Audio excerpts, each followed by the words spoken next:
Você já se perguntou como é que funciona a educação em uma comunidade tribal? Ou ainda, como é que funciona a educação em sociedades muito diferentes das nossas, como são as sociedades orientais? Meu nome é Fábio Souza Lima, nós estudamos História da Educação e hoje vamos comentar brevemente sobre como funcionava ou como funciona esse tipo de educação em comunidades tribais e em algumas das sociedades orientais. Fique com a gente.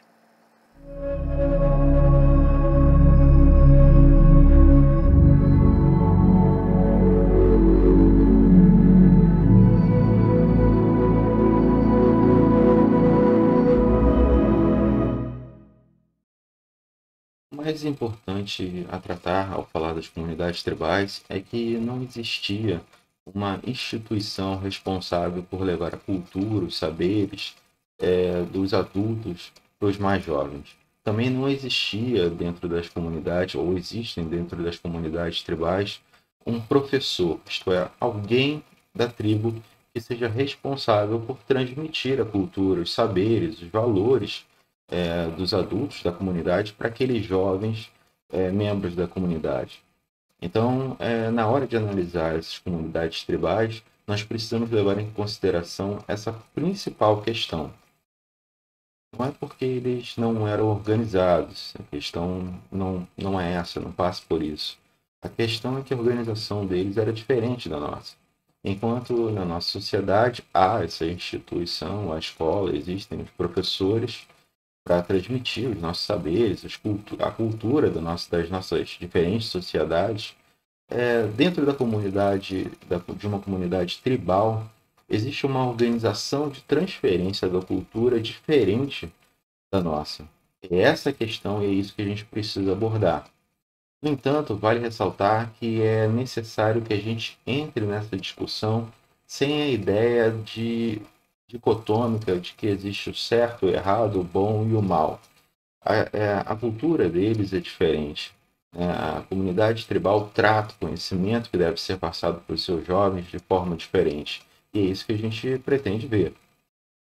Por que eu estou dizendo isso? Antes da gente entrar propriamente na educação difusa característica das comunidades tribais, eu lembro dos jesuítas, e vocês já devem ter visto isso na escola. Quando os jesuítas, no século XVI, entraram na região hoje que nós conhecemos como Brasil, eles julgaram que as comunidades tribais que conheceram, né, elas não eram civilizadas, como no modelo europeu, e que deveriam receber tanto a estrutura de organização da Europa quanto a religião dos europeus. O resultado é um processo de aculturação que aconteceu em muitas tribos, e essa aculturação muitas vezes representou a extinção da cultura e às vezes a extinção da própria tribo, né, por conta da eliminação da sua cultura. Então, a pensar que uma cultura é melhor do que a outra, que uma estrutura ou uma organização social é melhor do que a outra, na verdade, submeter aquela outra organização social, né, as comunidades tribais. Foi isso que aconteceu, né? E desde então, a sociedade brasileira tem entendido que se existem comunidades tribais que vivem isoladas, elas devem continuar isoladas, e se houver um contato com a sociedade brasileira, né, dita como com essa estrutura que nós conhecemos, de Estado, elas devem ocorrer por interesse das comunidades tribais e não por interesse da nossa sociedade em buscar essas comunidades tribais. Outra coisa que você deve reparar que eu estou fazendo é usar dois termos diferentes para designar as organizações sociais. Por exemplo, eu falo da sociedade brasileira, das sociedades europeias, eu estou falando de organização em classes, em castas, em grupos com diferentes funções sociais. É claro, nessas sociedades existem, portanto, elementos que organizam hierarquicamente, algumas vezes por conta do conhecimento, outras por conta do capital, da quantidade de dinheiro que as pessoas têm, do poder. Mas o que caracteriza realmente essas sociedades é que na hora de consumir a produção, ela é um pouco diferenciada de acordo com essa hierarquização. Isto é, todos nós reconhecemos que existe, por exemplo, na sociedade brasileira, grupos sociais que consomem muito mais e melhor em qualidade do que outros. Existem pessoas muito pobres que têm dificuldade, inclusive, de consumir carne, por exemplo, né? Chamam arroz, feijão, a farofa, o macarrão de mistura, né? E consideram essa mistura de carboidratos aquilo com a qual elas conseguem consumir com os valores que elas ganham. Enquanto, por outro lado, na outra extremidade, tem pessoas que não gastam muito do seu orçamento mensal com comida e mesmo assim conseguem comer as coisas com a melhor qualidade que tem hoje de venda no mercado. Então, assim, a sociedade ela produz e na hora do consumo, o consumo é feito de forma diferente. Isso para falar de comida, sem falar de utensílios domésticos, de equipamentos eletrônicos, do vestuário e por aí vai. Já a comunidade, ela, claro, também tem funções sociais diferenciadas, né? O xamã, é o guerreiro, é o feiticeiro, né? Então, existe essas funções dentro do grupo. No entanto, a produção que é realizada por todo esse grupo, ela é consumida de forma igualitária por todos. Daí a ideia do que é comum, o que é comum para todos. E por isso nós chamamos esse ordenamento social de comunidade. Entendendo essa diferenciação entre comunidade e sociedade, e entendendo também que a gente não pode analisar essas comunidades, essas estruturas sociais diferentes das nossas, nós podemos finalmente abordar as comunidades tribais de forma a entender por que elas, sem escrita, sem comércio, sem escola, conseguem funcionar tão bem ao ponto de existirem ainda nos dias de hoje. Nessas comunidades, as crianças aprendem, imitando os adultos. Elas passam um tempo da vida delas é, em companhia desses adultos e imitando os fazeres deles, realizados a cada dia.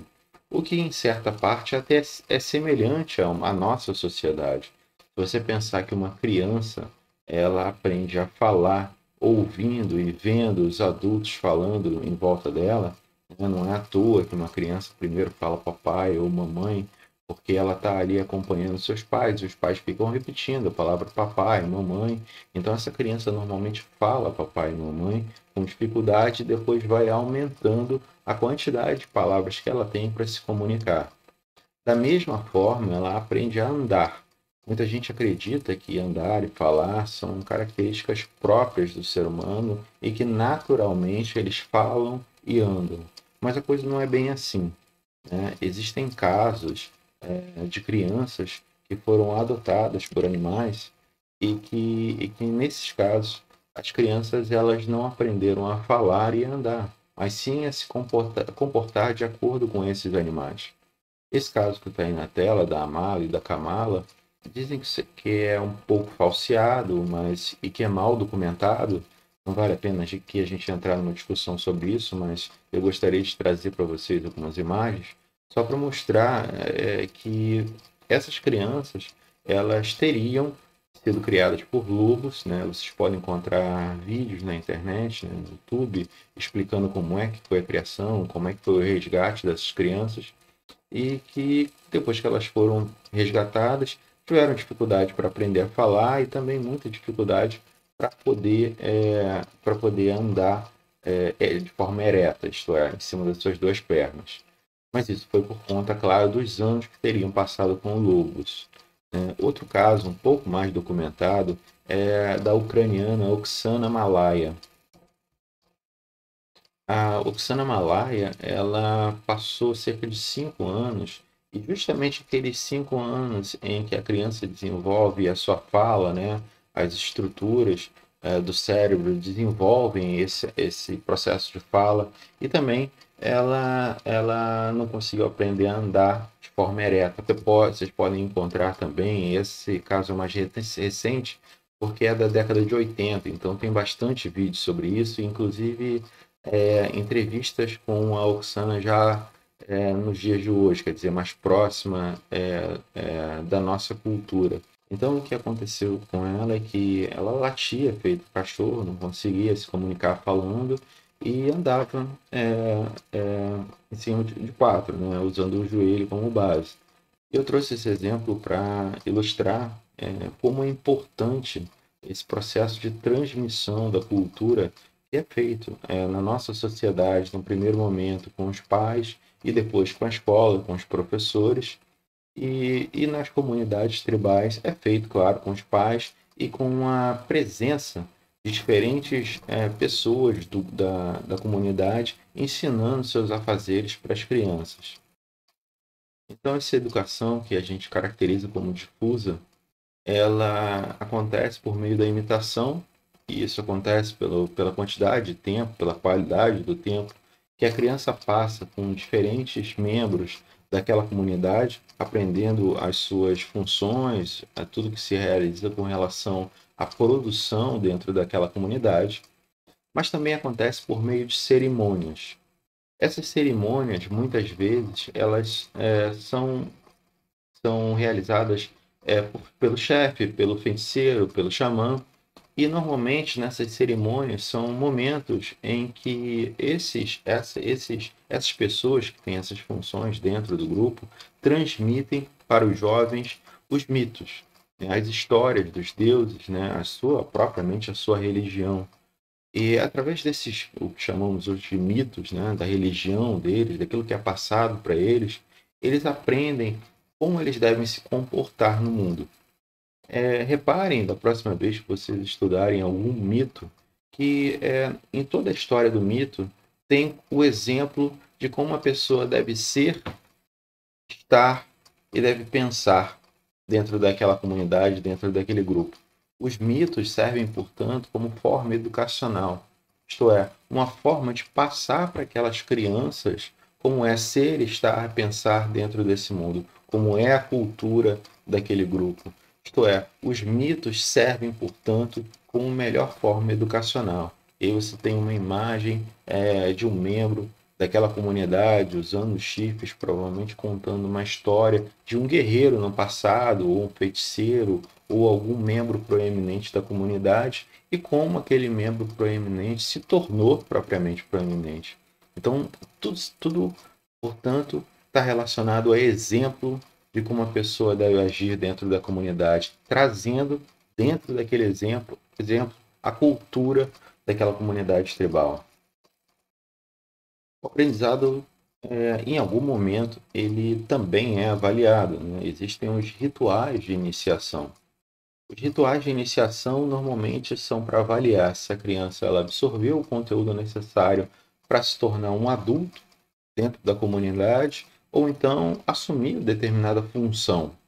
O exemplo que eu vou trazer para vocês é da comunidade Satarei Maué, né, e de como os meninos dentro daquela comunidade passam a ser considerados adultos depois de passar por esse ritual de iniciação que tem a ver com resistência às intempéries, porque afinal muitas vezes eles vão se tornar caçadores, né, vão andar na mata, então eles têm que provar que eles conseguem resistir à dor dentro desse processo de iniciação.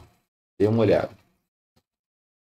Índios de uma aldeia no interior do Amazonas lutam para manter uma tradição, o ritual de passagem, quando o adolescente se torna um adulto. Durante a cerimônia, os garotos se deixam picar no mínimo 20 vezes por formigas chamadas de tucandeiras. Elas são venenosas e provocam uma dor intensa.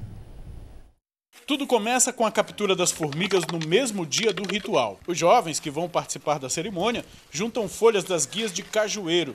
Misturadas com a água, elas formam um anestésico. Entorpecidas, as formigas tucandeiras são colocadas na luva, uma por 2 saaricãs, que são índios experientes que um dia também já passaram por toda a cerimônia. Ao contrário do que muita gente pensa, não é só chegar e colocar a mão na luva. Antes, é preciso ter um cuidado com a alimentação, com o corpo e seguir os costumes. Para o Sateré, a dança da tucandeira é muito mais do que um rito de passagem. Ela representa um vínculo com o passado e com a tradição da etnia. Mas sim como um dever, como o Sateré Mové, como você é respeitado pelas outras pessoas da tribo Sateré Mové e também você respeitando a sua cultura, isso que valoriza realmente a verdadeira cultura do povo Sateré Mové. O ritual começa depois da pintura de guerra. É preciso ainda colocar o chocalho feito com a casca da semente de uma fruta conhecida como nhambé. O barulho serve para marcar o ritmo da dança. As tucandeiras são as formigas usadas na cerimônia. Na ciência, são conhecidas como Paraponera clavata. Na língua sateré, elas são chamadas de walmat. Os nomes podem até mudar, mas a dor causada pela ferroada é inconfundível. A tucandeira tem a picada mais dolorosa do mundo. É aconselhável não meter, mas do momento que o menino tem e mete, ele é obrigado a terminar. Tem que meter 20 vezes, 10 de cada lado da mão. Para o índio, conseguir chegar até o fim do ritual significa deixar a infância para trás e entrar na maturidade. Lá ele se prepara para ser um bom caçador, um bom trabalhador, um bom pescador, um bom flechador. O ritual não é uma obrigação. Mesmo assim, alguns rapazes decidem participar da dança. Para eles, a cerimônia é um marco para a entrada na vida adulta. De jovem não fazem, mas depois de 20 tucandeiras já vira homem mesmo. A dança continua até a madrugada. O ritual não tem hora para acabar. Para cada um dos jovens indígenas, o único limite a ser vencido é a dor causada pela tucandeira. Uma tradição que os mais velhos ainda lutam para preservar, assim como a própria língua Sateré Maué.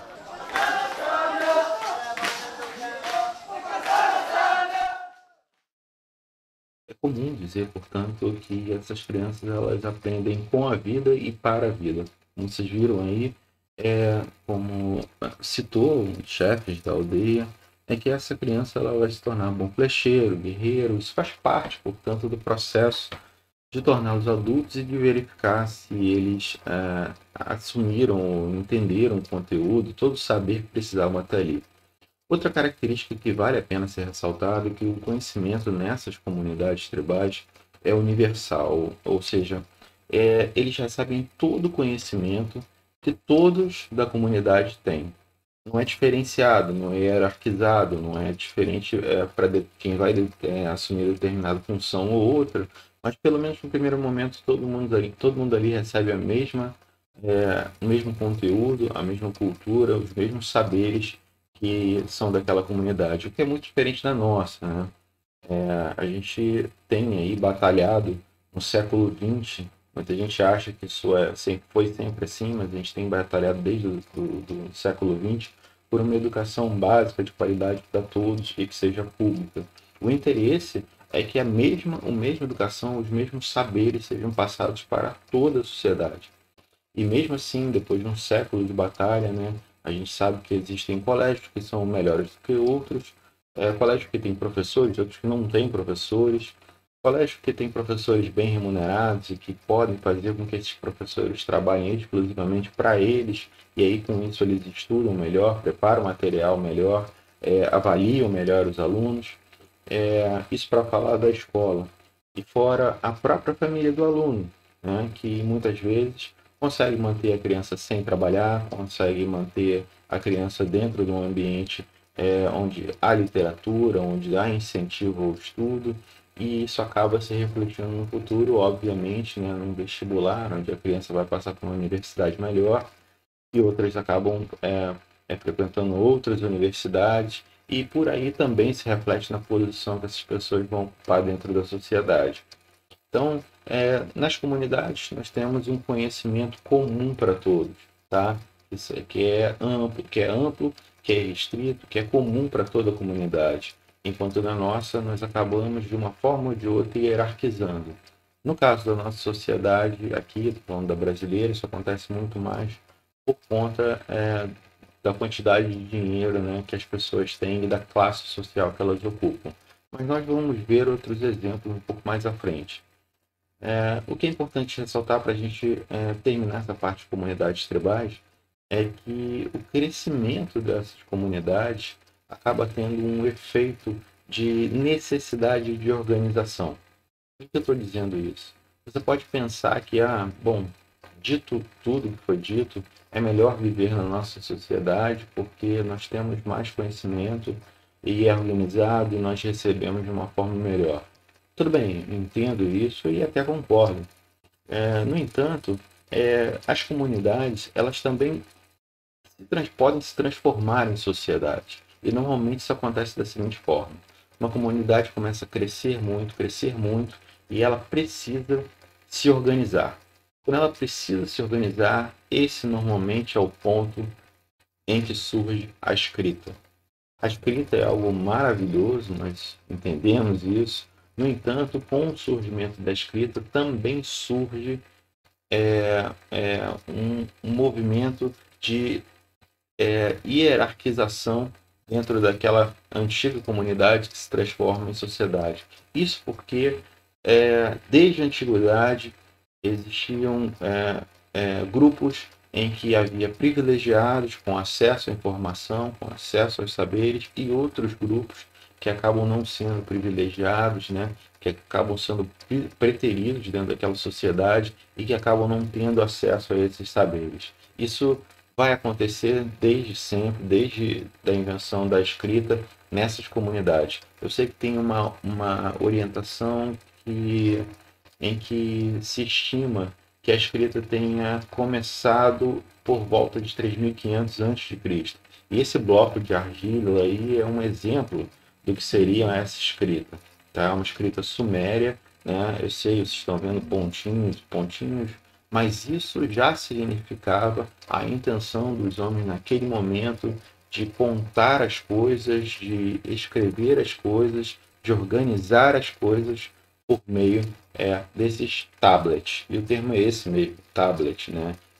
Tablet vem desses tabletes de argila aí, onde são escritas as coisas, né? Tá vendo ali dividido com os pontinhos, provavelmente uma contagem, não sei exatamente o que está escrito, mas obviamente já é um esforço no sentido de mostrar, olha aqui, a gente contou isso, a gente decidiu, essa aqui é a nossa história, essa aqui são as nossas leis, tá? E aí a gente vai ver algumas dessas primeiras sociedades agora. Bom, uma das sociedades mais antigas que nós conhecemos é a sociedade chinesa, que estima-se que tenha surgido mais ou menos no mesmo período em que as sociedades do Crescente Fértil no Oriente Médio. Também surgiu em volta de rio, obviamente, porque a humanidade ela pode resistir à fome durante muito mais tempo do que pode resistir sem água. Então, as primeiras sociedades elas vão se desenvolver em volta de rio. Bom, essas sociedades elas não vão ter letras. Você não conhece esses ideogramas chineses próprios das sociedades orientais, né? O que muita gente não sabe é que esses ideogramas não significam letras como as do nosso alfabeto. Esses ideogramas, como o próprio nome diz, cada um deles significa uma palavra, um conceito e às vezes uma ideia. Então, na cultura chinesa, é comum o uso de cerca de mais ou menos uns 5.000 caracteres ou 5.000 ideogramas. São como se você considerasse 5.000 ideias diferentes. Mas isso não é tudo. De forma geral, pensa-se num valor de 25.000 caracteres, 25.000 ideogramas, e alguns estudiosos, pensando nos acentos, em alguns detalhes, chegam a contar 260.000 ideogramas. Dois dos principais nomes da cultura chinesa são o Lao Tse e o Confúcio. O Lao Tse é um sábio chinês de antiguidade. Ele é responsável pela criação do Tao, ou do taoísmo. A palavra Tao significa o caminho.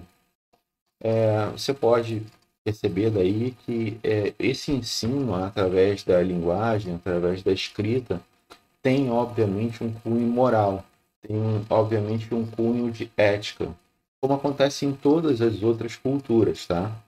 Nesse caso, Lao Tse, além de criar o taoísmo, o caminho, ele vai também criar a ideia de Yin e Yang.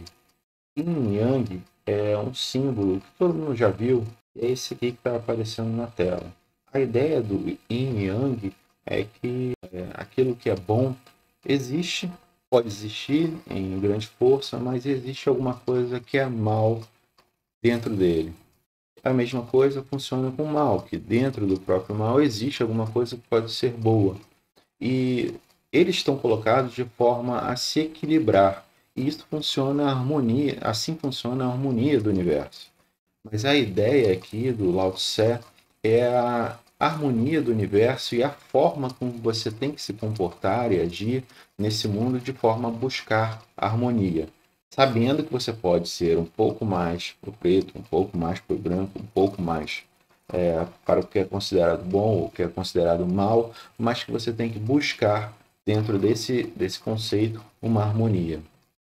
O Confúcio, ele vai, a partir dos seus ensinamentos, que são muito moralizantes, muito focados na ética, no comportamento dos jovens, vai ter a partir do seu pensamento ser criado o confucionismo. Tá? O confucionismo vai funcionar como uma religião, ainda é uma religião muito forte na China, né? E dentro dos seus livros, né, daqueles livros canônicos, consagrados, nós vamos ter todo o ensinamento de como o jovem chinês deve se comportar, deve agir, deve pensar dentro desse mundo. Então, o confucionismo vai ser a principal referência com relação à moral desses jovens. Vale ressaltar alguns pontos que estão descritos por aí, né? Na cultura chinesa, o ensino vai acontecer em todo aldeamento, vai ter alguém responsável por passar o ensino desses caracteres, desses ideogramas, né? E esses professores, eles vão cobrar dos alunos a repetição, né? E essa repetição vai funcionar da seguinte forma: o aluno ele vai ler o mais alto e o mais rápido possível aquele ideograma, né? E aí ele, ao final desse processo de repetição, de memorização, ele vai entregar o livro para o professor. A ideia seria repetição e memorização, tão somente. E esse ensino que vai ser realizado nas aldeias vai ser de financiamento particular, privado. Vai haver fundações, mas também de financiamento privado, particular, e como resultado, pouquíssimas crianças vão poder participar dessas aulas. Essas aulas elas vão funcionar desde de manhã até o final da tarde. Isso porque o ensinamento, obviamente, desses 5.000 ou 25.000, 260.000 ideogramas é muito difícil. Então, exige que a criança ela fique na escola durante muito tempo, né? E como é que vai funcionar isso? Elas vão ficar ali repetindo, como eu falei a vocês, vão ficar de costas, vão repetir para o professor. E aí o professor vai ver se ela conseguiu memorizar ou não aquele conteúdo, tá? E como eu falei para vocês, muitas das crianças não vão conseguir participar porque os pais não vão conseguir pagar ou vão precisar dos seus filhos para o trabalho, muitas vezes, no campo, ao lado deles. Então, assim, são poucas crianças que vão conseguir participar dessa escola. Bom, quando a criança consegue participar dessa escola, depois de ter ensinamentos desses ideogramas, desses conceitos, dessas ideias, elas vão passar por uma avaliação. Essa avaliação que vai ser realizada pelo governo chinês tem um intuito. E o intuito é separar os alunos que se saíram melhor nesse processo de ensino. Ao participar da avaliação, a criança ela pode atingir 3 níveis. Ou talento florido, que é o mais básico de todos, o homem provido ou o completo erudito, também chamado de apto para o cargo. Apto para o cargo, obviamente, é o cargo que ele vai ocupar dentro da burocracia do Estado chinês. Ele vai receber normalmente um título de mandarim, e como mandarim, ele vai ser um alto funcionário do governo e um alto funcionário de confiança do imperador, né? E com isso por conta disso, vai ter uma vida, obviamente, muito mais confortável do que as outras pessoas. E aí vocês já reparem o quanto essa relação entre quantidade de saber, de ensino, de educação, tem relação com a boa vida que essa pessoa vai ter e o acesso a recursos que essa pessoa vai ter. No entanto, no primeiro momento, talvez vocês falem, bom, mas isso diz respeito à meritocracia, ao mérito deles. Leve em consideração que nem todas as crianças puderam participar porque não tinham recursos para poder pagar a escola. Dentre os que puderam participar da escola, ainda havia aqueles pais que de repente não poderiam pagar um ensino muito bom e aqueles que tinham mais recursos e podiam pagar um ensino bom para os seus filhos. Dentro desse grupo também, o que eu não falei antes, mas vou falar agora, é que apenas 1/20 de crianças eram aproveitadas como aptas para o cargo, né, ao se tornar mandarins, membros do Estado burocrático chinês, membros do Império. Isto é, a seleção era feita que começava no social, né, passava pela coisa do financeiro, né, e terminava aí sim, talvez, entre aquele grupo de pessoas que tinham acesso ao conhecimento, que tinham recursos, podiam estar ali só estudando, não trabalhando. Talvez esse grupo aí, dentro desse grupo, tenha algum mérito. Tá? Mas, volto a dizer, né, havia um monte de crianças que talvez tivessem mais talento para a escrita, para a fala, para o estudo, mas que não tiveram acesso por conta da falta de dinheiro. Outras sociedades que merecem ser tratadas aqui, mesmo que rapidamente, são as sociedades mesopotâmicas, né? Suméria, Assíria, a Babilônica. Elas são tratadas pelo historiador da educação Franco Cambi, que aparecem nesse livro, caso vocês queiram adquirir, como sociedades hidráulicas. Isso porque seguem o padrão que eu comentei com vocês de sociedades que surgiram próximas a rios. No entanto, essas sociedades mesopotâmicas, que é o que significa a palavra meso, meio de rios, né, surgiram entre esses dois rios que vocês veem aí, Tigres e Eufrates. E aí essas sociedades vão surgir e vão se desenvolver a partir da fartura que vão conseguir das terras entre esses rios.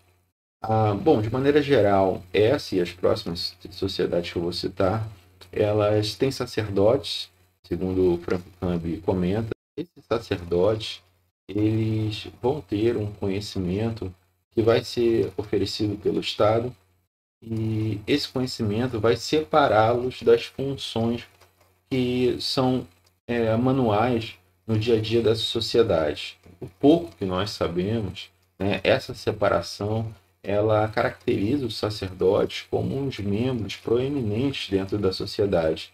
E a base desses privilégios que esses sacerdotes vão ter é justamente o fato deles saberem ler, escrever. Então, o conhecimento que eles receberam caracterizam eles de forma a eles ocuparem cargos sociais dentro desses estados, dentro da sociedade. E a característica da ocupação desses cargos vem justamente do saber ler, escrever e dos conhecimentos que eles conseguem a partir de saber ler e escrever. É claro que eles passam por processos de iniciação para poder receber esses conhecimentos, mas a principal caracterização é justamente, né, uma posição hierárquica ocupada por conta dos saberes que eles absorvem, que eles têm acesso. Na sociedade egípcia não é diferente, né? Vocês veem algumas estátuas de escribas, a posição em que eles estudavam.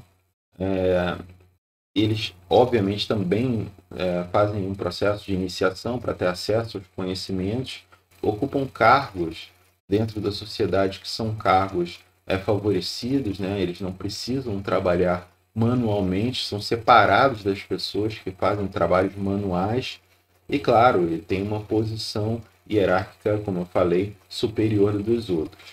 Talvez o principal ponto a se ressaltar na sociedade egípcia, e a gente traz como curiosidade, vem do trabalho de um outro historiador, que é o Mário Manacorda, que nesse livro aí traz uma citação encontrada de um pai para seu filho, tentando incentivar ele a estudar e a assumir a função de escriba.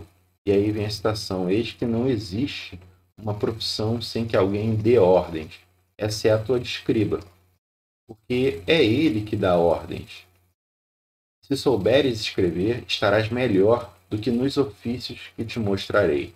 Então, o pai incentivando o filho a estudar, e aí você pensa na sociedade egípcia antiga, né? Parece que isso acontece desde sempre, né? Incentivando seu filho a estudar para que ele justamente tenha acesso a uma posição e uma vida melhor e que não receba tantas ordens dos outros.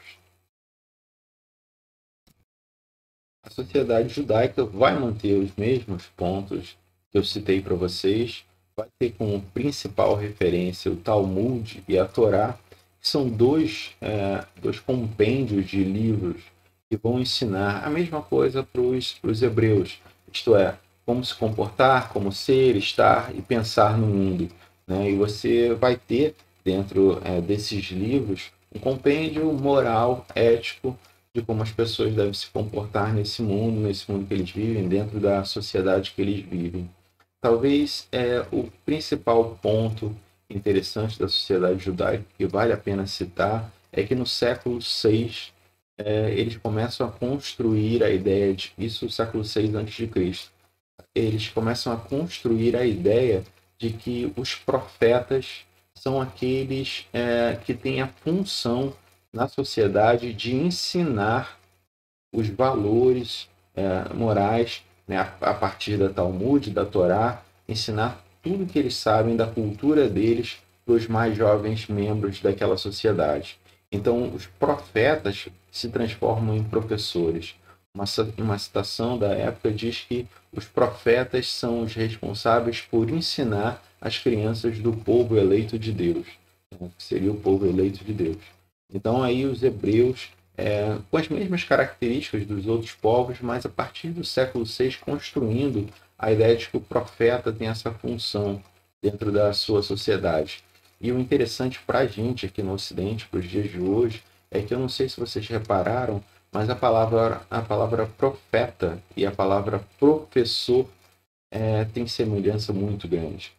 Enquanto profeta, ele ensina os valores ligados à fé, a fé dos hebreus, né? O professor, teoricamente, né? Vocês veem que as palavras têm a mesma base, mas o professor ele também professa algum conhecimento.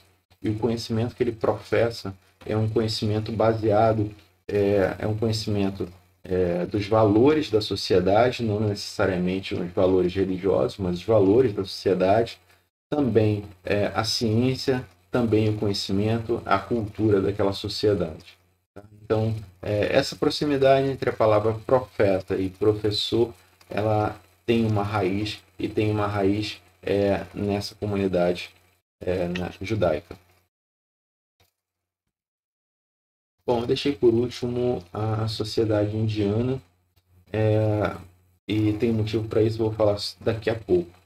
Vocês veem aí os deuses, alguns dos deuses, né, do panteão hindu, né, são milhares, né, e aí você tem o deus principal, que é o Brahma, aí na frente. Tá? Aqui embaixo vocês têm a estrutura da sociedade de castas. Diferente da nossa sociedade hindu, ela era desde a antiguidade, eu vou comentar sobre o funcionamento disso daqui a pouco, mas ela era organizada por meio de castas. A principal casta é a casta dos Brahmanes, onde estão os professores, os sacerdotes, né, todo mundo que controla, todas as pessoas que controlavam a legislação da sociedade hindu. Então, por aí, você pode ver que tem uma relação íntima com a educação e do quanto de saber essas pessoas recebem. Porque os Brahmanes, em tese, dentro dessa cultura, né, dessa religião, eles teriam surgido diretamente da cabeça do deus Brahma. E aí, o que acontece, obviamente, eles teriam acesso ou seriam mais aptos aos saberes. Abaixo dos Brahmanes, vocês encontram aí os Kshatriyas, né, que eram os guerreiros ou os militares, os magistrados, grupos que também tinham acesso ao saber, mas ocupavam uma posição um pouco mais abaixo, né? com relação ao acesso aos conhecimentos. Era uma espécie de classe executiva militar. Abaixo dos Kshatriyas tem os Vaisyas, como vocês estão vendo aí. Os Vaisyas eram os produtores, eram agricultores, pecuaristas, mas também comerciantes. Eles estavam ligados a todo esse processo de produção e também de levar os produtos às pessoas, né? Então, eles eram principalmente mercadores, tá? Os Sudras ocupam a parte mais baixa dessa estratificação.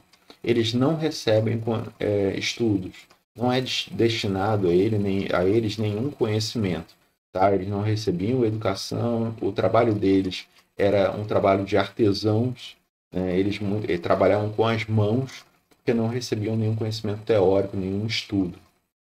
E existia ainda um grupo que estava fora do sistema de castas. Ele era tão rebaixado, mas tão baixo, que ele sequer estava dentro do sistema de castas, que eram os párias. Os párias, ou também chamados de intocáveis, eles não recebiam educação nenhuma, tal como eram os Sudras. No entanto, como eles eram tão baixos, mas tão baixos, que eles ficavam fora da estratificação, fora das castas. Não é à toa que eles eram chamados de intocáveis. Nem tudo as coisas que eles tocavam também não deveriam ser tocadas pelas demais castas. Então, o que era reservado para essas pessoas? Era reservado, por exemplo, fazer enterros e tocar nos corpos de mortos, né? Já que eles não podiam tocar em nada que mais tarde as pessoas pudessem tocar também, eles tocavam nos corpos de pessoas mortas e enterravam essas pessoas. Bom, esse sistema de castas, oficialmente, ele foi extinto. No entanto, as famílias hindus, culturalmente, ainda usam normalmente esse sistema de castas para se referir às pessoas, né? Então, enquanto oficialmente isso foi extinto, na prática, isso ainda funciona lá, né? Nesse sistema, se você está nasceu numa posição como, por exemplo, um Kshatriya, você jamais vai poder subir para uma posição de Brahmana. Jamais isso vai acontecer. Você pode cair. É diferente de uma sociedade de classes, como a nossa, onde você pode ganhar mais dinheiro e participar lá das classes A, B. Né? Se você nasceu numa classe mais pobre, você pode ganhar dinheiro e participar das classes mais altas, de acordo com a quantidade de dinheiro que você tem. Nesse caso aí, você não pode subir de casta, né? Se você nasceu, como eu falei, um Kshatriya, o máximo que pode acontecer com você, se você fizer um casamento ruim e casar o seu filho com um Vaisya, por exemplo, é você rebaixar a sua posição. Subir, você não sobe, né? Então, se seu filho vai casar com uma Vaisya, né? Se você é um Kshatriya e vai casar com uma Vaisya, você desce de posição, ela não sobe. Tal é a importância, né, e o rigor desse sistema de castas. Bom, eu vou terminar indicando para vocês esse filme aí. Esse filme se chama Tigre Branco. Ele está disponível na Netflix. Foi lançado esse ano, em 2021. E, bom, obviamente eu não vou contar um enredo para vocês, mas só aquilo que aparece na sinopse, né, no trailer. E é esse homem que está aí sentado, ele faz parte das castas mais baixas, né? E aí ele começa a trabalhar como motorista de pessoas que são membros das castas mais altas. Só que essas pessoas das castas mais altas, elas vieram da Europa ou dos Estados Unidos e têm uma influência com relação a esse sistema de classes, de castas, diferente, porque eles provaram do sistema de classes próprio das sociedades capitalistas.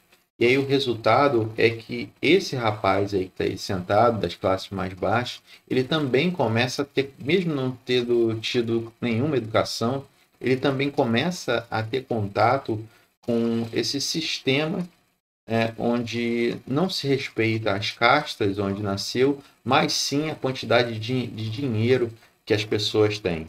E aí o que vai acontecer por conta disso? Vocês precisam ver o filme para entender como é que tudo vai mudar na vida dessas três pessoas, tá?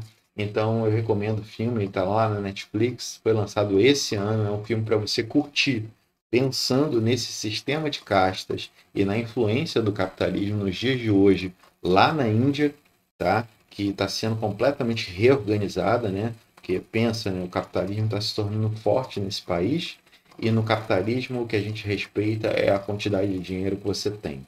Não é o saber, não é a casta que você nasceu, mas a quantidade de dinheiro que você tem. Então, para curtir esse filme vendo, pensando nisso, tá bom?